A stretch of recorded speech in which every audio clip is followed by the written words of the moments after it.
Alrighty. So today we're just going to go through some thoughts I've been having. This is a general project, kind of trying to squish together some of the MDT, PSP, spine treatment in general, kind of some of the different concepts, see where the crossover is, what's alike, what's different, where we can learn from each. My name's Pete Thomas. I'm a chiropractor, athletic trainer, probably some other letters in there, which we don't have time to go over, so not important either. So basically, we're just going to start talking, dive into it. We'll start talking about our diagnostic flow when it comes to some of the MDT classifications and some other concepts. As always, we start with our red flag, yellow flag identifications. Just got to do it. And then after that, to kind of go through some of the different wordage on this, to kind of the hierarchy of how we want to work through it, how I've come to use it is, we're going to go through derangement, then dysfunction, look through our other or complexity type classifications, go to our mechanically unresponsive radiculopathy, or also known as, I guess, might be currently radiculopathy without directional preference, to mechanically inconclusive, to kind of a mechanically inconclusive mixed presentation. It's a nice first pass for someone's main issues to try and figure out, okay, what road do we have to get them down, and then we can figure out the mixed and complex cases after that. So the goal and the purpose of classification, why are we making this so hard, is basically, rehab, exercise, function is a good thing. That's our primary treatment goal, get people moving. Identifying any potential factors that undermine or prevent an active care intervention is essential. That could be one of the goals of our exam, probably the main focus of it, what's holding you back. Otherwise, we might be asking the impossible of our presentations, of our patient presentation, and that's not nice. Don't give them an impossible task if they have a barrier to it that we're going to have trouble getting past.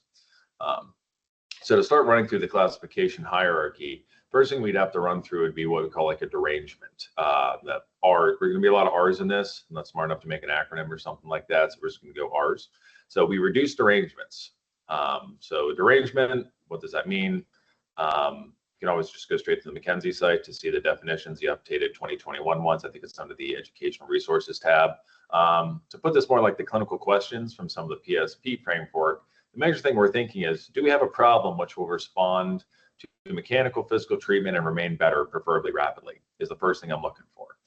Do I have some low-hanging fruit? Can I get a home run out of this or not? The directional preference definition, which would be an essential part of the derangement classification. This is from the 2021 definitions off the McKenzie site.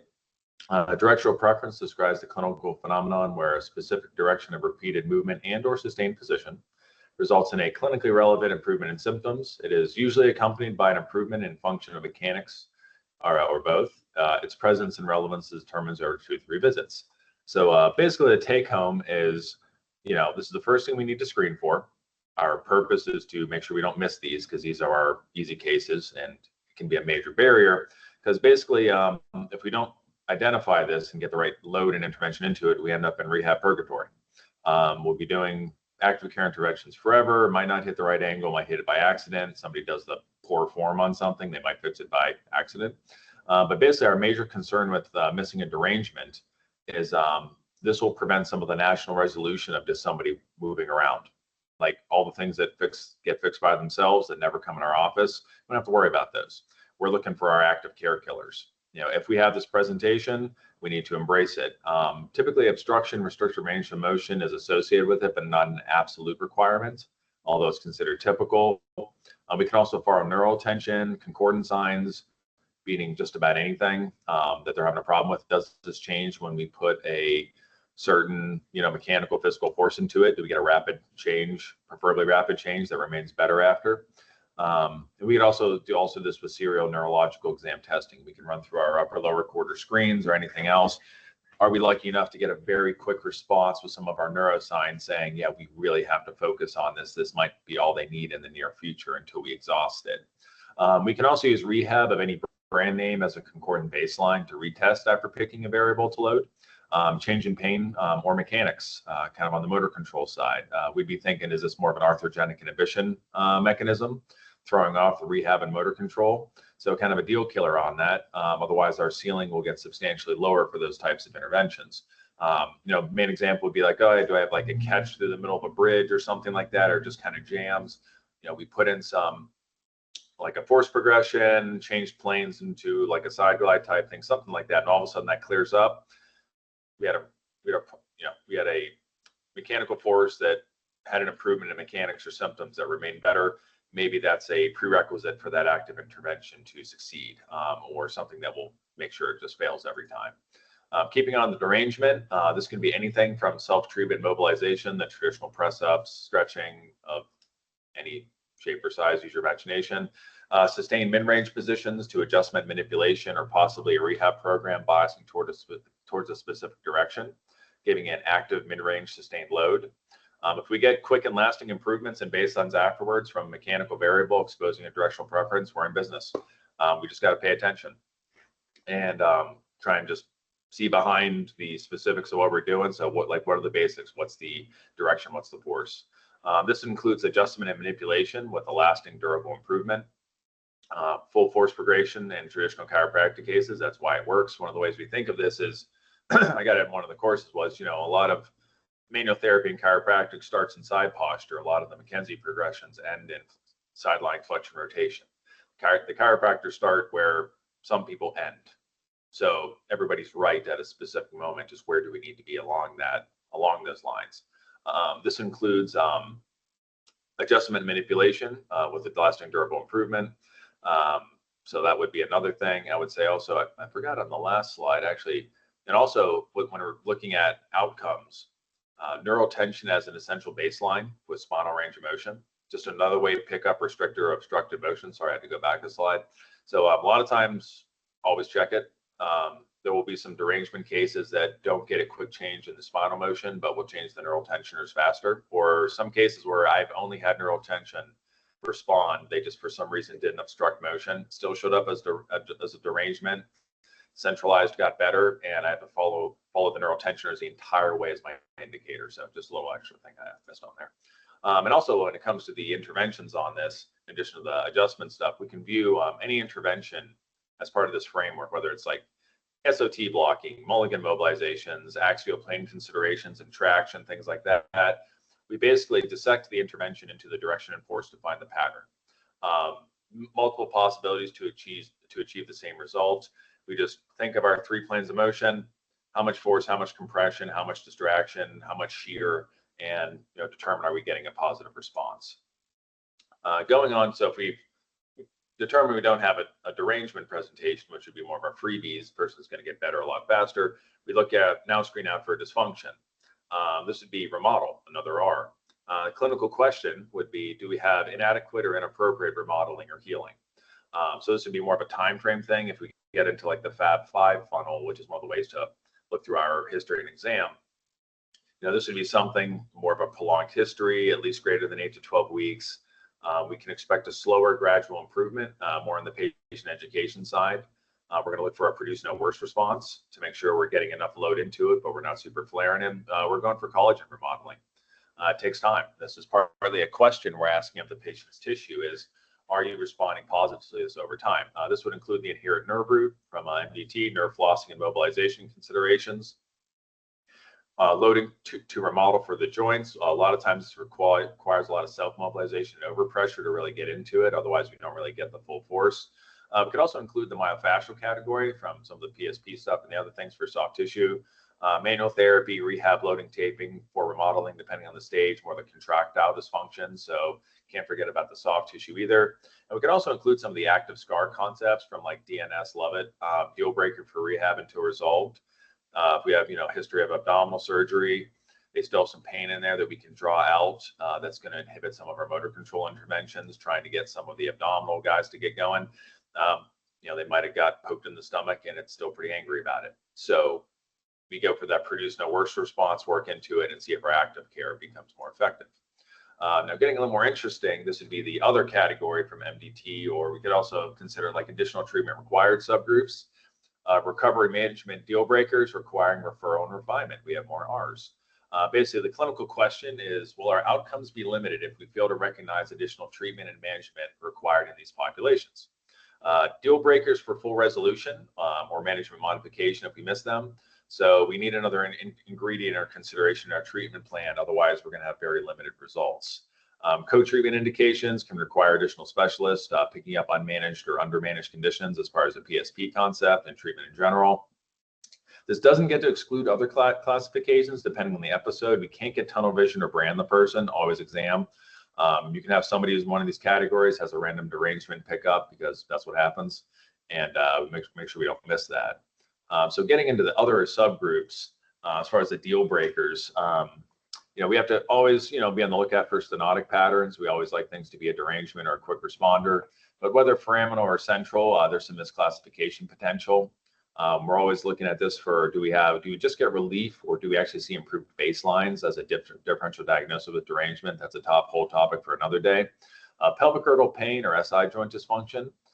Refer for specialist pelvic floor if needed, if above your pay grade for rehab, or refocus the rehab with additional detail for some pelvic floor prompts, SI belt, etc. Structural compromise, some specialty rehab considerations for management. Individual rules and expectations limited by the capacity of the tissue. Some co-management with medical, some overlap with the inflammatory degenerative most likely. Post-surgery and trauma, altered time frame for healing considerations and guardrails. Inflammatory co-treatment as you pick them up, and chronic pain, modification of the rehab plan if we're doing some chronic pain, central sensitization, something like that. And always make sure we screen for missed inflammatory or endocrine autoimmune issues, and ocular motor, just to be sure, make sure we don't we start by giving up on them. And adding on to the above, which is mostly from the other category of MDT, we can have some ocular motor screening, big part of some of the PSP courses, and can also cross over with post-concussion, but in some crossover with sarcogenic dizziness. Basically, if we miss some of these factors based on previous history, can severely limit some of our neck and cervical treatment. Considerations for hypermobility, along with that, some of the MCAS, POTS, essential, some of the autoimmune stuff that seems to be associated with it. Could also maybe cross this over with structural compromise, but this gets into, did we really exhaust our exam? Did we really make sure there's not a derangement underneath? Because the person's range of motion is so extreme, we probably have to add in a fulcrum or some additional leverage to make sure we really did a full exam on them. Or do we just have to put some additional guardrails on our rehab? TMD interactions with cervical for jaw stuff. Then post-concussion, I always put a little extra thing on that. Kind of motor controls issues that match up with a lot of the DNS concepts, causing musculoskeletal problems. Did we thump a part of our brain that is our descending motor control? And do we have to get in more into a motor, a system that really embraces that? I mean, my preference is DNS because I've done a lot of it and it's very neuro-oriented. So usually does better with those people. Now we can get into MUR after we've determined that there's not some other factor going in there. Mechanically unresponsive radiculopathy. This is rehab and refer, more R's. Clinical question would be, what's my next step with radicular pain that won't fully resolve with a derangement or dysfunction type treatment? It's not any here at nerve root. We don't get that better response after with a derangement. And that's why we could also call this it's like radiculopathy without directional preference. It's just not there, still radicular symptoms. Maybe you get them a little better, but they don't really stay better or can't get full resolution. There's something remaining. We can switch this more into management, rehab, and SFMA type analysis for overloads. If we can't fix it necessarily, can we just not irritate it as much? Decision making now gets into who needs injection co-treatment to kind of push them over. There's some studies from some of the McKenzie people and whatnot as we do injection, who now becomes a derangement pattern and gets a full centralization and resolves. And for surgical considerations and candidates, this is part of our job with our physical exam, is our main responsibility is identifying when we have an identifiable space-occupying lesion, which is not resorbing or remodeling at a reasonable time frame to prevent disability. Do we have something in there that's just not going? It's not being ate up. It's not going away. This gets into some of the interesting Mark Miller concepts for the quadrant analysis. If you get into some of the more advanced McKenzie courses, the guy that runs IMC, just very interesting thought process on who needs what in this situation. When do you say, yeah, you're just 90% chance not going to work, now it's time for surgery, you're going downhill, or do we just do an injection and they get better? This is also part of setting expectations for recovery, possibly prolonged, depending on how far along they are. After our MUR, now we're getting to MI, which would be mechanically inconclusive. This would be rehab, reassess, and revise, more R's. So basically, our clinical question is what to do after evaluating all the above classifications. We still have a problem to solve, sort of a classification of exclusion.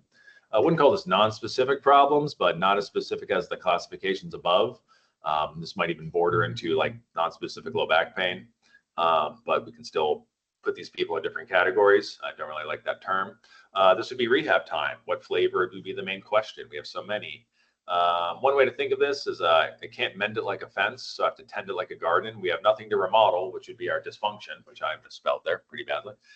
Reduce, which would be our derangements, which that didn't happen, and no identifiable space occupying lesion. So we've gone through some of our other category in our MUR, radiculopathy without directional preference patterns. We don't have a cyst, we don't have some disc goober that's not resorbing at a reasonable rate that we can maybe do a surgical intervention on to clear up, but that person is really going downhill. We just don't see it. So we can't roll the dice on that one. So basically now we end up more in rehab land. So all the classifications above are oriented towards, is there anything that's going to prevent this active intervention from just helping this person get better? But as we're doing this, we also need to do a continual reassessment to see if any derangement or dysfunction pattern emerges, or if we missed another component as the person remembers things or things exposed with treatment. We just to make sure we can't get lazy. Classification can change as the tissues evolve. So at least every 2 to 3 weeks, really got to do a good exam to make sure if they're changing classification or not, ideally every treatment. And when we get into mechanically conclusive, now we're thinking it's more picking ingredients. If we're going to more like an SFMA type analysis or something similar, we're looking for overloads. We're looking for the dysfunctional non-painfuls that beat up a symptomatic area. And can we get that to do that less? So we almost think of an MI as like more of a functional painful pattern. Nothing acutely improves it necessarily. It's kind of just lingering. They can still do stuff, but it sucks. So we need to look for our overloads. So to be looking for our DNPs. So I think that's where a lot of this analysis fits in. DNS is I think of as kind of rewiring our basic patterns. That's our original schematic. Primary framework for exercise selection and progression. So maybe this person didn't move well to begin with, and he had an injury. They just can't get over it. What was a forgivable sin is not a forgivable sin. And we just have to rewire from the inside out. I've done some Schroth stuff also, curve-specific modifications, bend the rules, or any of the other type of things. Like, a person has an atypical body, so we have to respect that and maybe do some things. Some of the McGill system, guide the excuse me, how we can guide the healing process and training principles, and basically everything else in the world of treatment included. Everything works on someone. This is a little more matchmaker. Whatever works for you. We can also get to a mixed presentation. So we can always have multiple levels or mixed categories within the same patient. Derangement occurs in any situation at any point in time. That's one of the things about it, is it's quick. Along with any other classification, regardless of imaging findings, can't get tunnel vision. We get to think somebody's in one thing and they can blip up with anything next week, depending on what happened to them. Weird plane ride, reach back in the car, you never know. So we always have to keep an open mind to that for our easy kind of W on the board. Got to get some wins on the board for some of the chronic people, keep them going. Mixed or unclear mechanically inconclusive pattern can clarify over time. Continual reassessment to expose any derangements or dysfunction as the symptom pattern boils down. Continual reevaluation. And we can have a derangement or dysfunction underneath the other. As one clears up, it can change, especially with the history of trauma. So this can evolve as the exam changes. Excuse me. There's always potential for multiple things going on. So in summarization, we reduce derangements, we remodel dysfunctions, we refer and refine for the other classifications, and then we rehab, reassess, and refine for MI and MUR. So a whole lot of R's going on. Couldn't find an acronym thing, so we just picked a single letter and rolled with that. So basically, that's one of the ways I've adapted to use some of these things and squished them together. In the future, we'll probably integrate this with a little more some of the Fab 5 things to make it a little more operational. Crossover with the TBC classifications to try and push those two things all together. Just want to throw this up for generate some discussion, and any commentary or thoughts on it, please shoot me an email. Thanks a lot.